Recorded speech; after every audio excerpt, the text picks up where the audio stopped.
All right, welcome everyone to week 6. This is our literary adaptation week. This is one of my favorite topics. I started studying it whenever I was working on my bachelor's degree back in 2009, 2010, somewhere in there.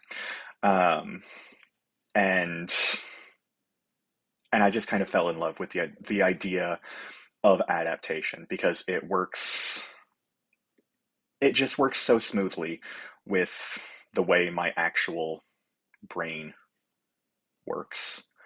Um, I love putting things side by side. I love connecting them. I think some of those connections can be absolutely fascinating. That's why I do so well with literary theory. That's why I really like working with American pragmatism and New Historicism both so much. That's why this class is such a good fit for me. Because there is so much that you can uncover whenever you start just looking at these pieces side by side. There are a number of ways that we could theoretically conduct this, um, but in how do I want to phrase this? Um, in particular, looking just a little bit forward at our assignments for the week, and obviously I have this very clearly laid out in there as well. But I want to take this time to kind of expand on the ideas that we're going to be working with in our journal for this week. Um, so we're going to be comparing things like the genre, the tone, the setting, both temporal setting and physical setting, the context, the audience, the purpose, the themes, the motifs, um, and looking at all of those pieces side by side for all of them. Um, and I say that because I have a I have a long running discussion actually with one of my research mentors about the text that we're working with this week, The Thousand and One Nights, um, because she very firmly believes that there is no Thousand and One Nights without the feminist influences. Um, and I don't think she's wrong. I think that is very critical to the Thousand and One Nights. I disagree with her that that is the single most critical element of it, however, um, because I actually think the excitement is the central part. Um, because her contention is that if you take away the sexiness, you no longer have the Thousand and One Nights, and the sexiness is absolutely central to what makes the Thousand and One Nights tick. And I think for the first like third or so of the Thousand and One Nights, what our readings are coming from, that is 100% absolutely true. So for our purposes, pay attention to sexiness. Very, very critical. But as you move forward through the Thousand and One Nights, then the sexiness becomes significantly less important. It's very important early on because we're dealing with a leader who has been cheated on, and there is a woman who is trying to meet him where he's at, which is women are bad and they use their feminine wiles to damage men or whatever. Um, but as you move through it, then you get a lot more action pieces. Sinbad the Sailor is from The Thousand and One Nights. Sinbad is not an inherently sexy story. It's sexier than the DreamWorks version. Go hunt it down if you're interested.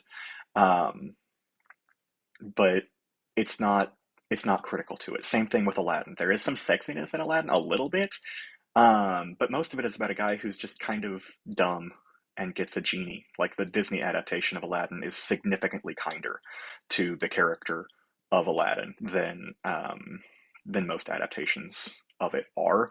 He normally comes across as just kind of a himbo, um, rather than being like a tactical genius who's just constantly thrown into situations that get him in trouble. All of our adaptations that we are working with this week are going to be relatively similar in terms of their setting. They're both supposed to be set in kind of like the Arabian Peninsula, probably right around like 1400 or so, somewhere in the 12 to 1400s, depending on which one we're working with. Um, but they're all going to be very different genres. One of them is meant to be comedic. It's got elements of Wicked in it as well. That's going to be our twisted parody. Um, Aladdin is meant to be a children's movie, so it's meant to be comedic. It's also action packed. If you look at the original text, then it's a compilation of moralistic tales and excitement. Something else that I think is worth discussing outside of just kind of all of that, like nuts and bolts kind of stuff with this one, is I want to address the elephant in the room, which is the role that the Thousand and One Nights played in the Orientalist movement, um, in British and American, very particularly, scholarly circles. For those of you who are not familiar, Orientalism um, was this, it's a broad movement, it was academic and it was non academic. Um, where looking at a lot of the cultural artifacts that were coming out of the Middle East, out of um, the western part of China, um, southern Russia, the Arabian Peninsula, just kind of like that whole entire world. Um,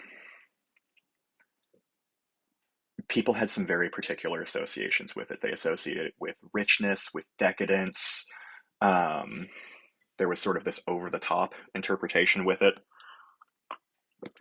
And and it led to some very weird ideas that we had, basically about the entire Eastern Hemisphere, quite frankly, for a really long time. Like we associated like rich Persian tapestries and carpets with the part of the world that is now like Iraq and Iran, um, and and very rich foods, lots of spicing, um, lots of very heavy like meat dishes and very um, light and technically difficult to make pastries and bread dishes and and things like that. Um, and they were based on texts not dissimilar to and including the Thousand and One Nights, um, which would be kind of like if somebody was trying to understand what it is to be an average everyday American, um, watching The Fast and the Furious or Jason Bourne. Um, that's just not what most of our lives are like. We don't live in the same world as the Avengers do. Not only is it its own cinematic universe, but but that's not the kind of world that most of us are going to have any kind of access to. Um, if you based all of your assumptions about British people on having watched James Bond movies, again, I, I've got a lot of British friends. None of them have ever been in a car chase. Sorry, I take that back. One of them has been in a car chase. Um, he was not on the right side of that one either. But it's something that I feel like we need to wrestle with, um, because unless we can admit that that was a time period, that was like a stylistic, a design movement that we had based on these things, um, we're never going to grow past it as a culture. And I think we need to do some of that reckoning. So that's also something that I want you to keep in mind. Like this stuff is meant to be crazy, bonkers, over the top type stuff. Um, there is going to be some poetic elements, particularly in the reading, that I hope you can get past. Um, because if you can, it's a very fun read. I just really enjoy this one in a way that I don't enjoy sitting down and reading a lot of other stuff. Like I like Beowulf, but like I feel like I'm reading something with Beowulf. Whenever I'm reading The Thousand and One Nights, then I'm kind of being transported into that world, and I really enjoy it, and I hope that you guys can get the same thing out of it. Anyway, I will see you over in the journals and the discussion boards for the week. So happy viewing, happy reading. Have a good one.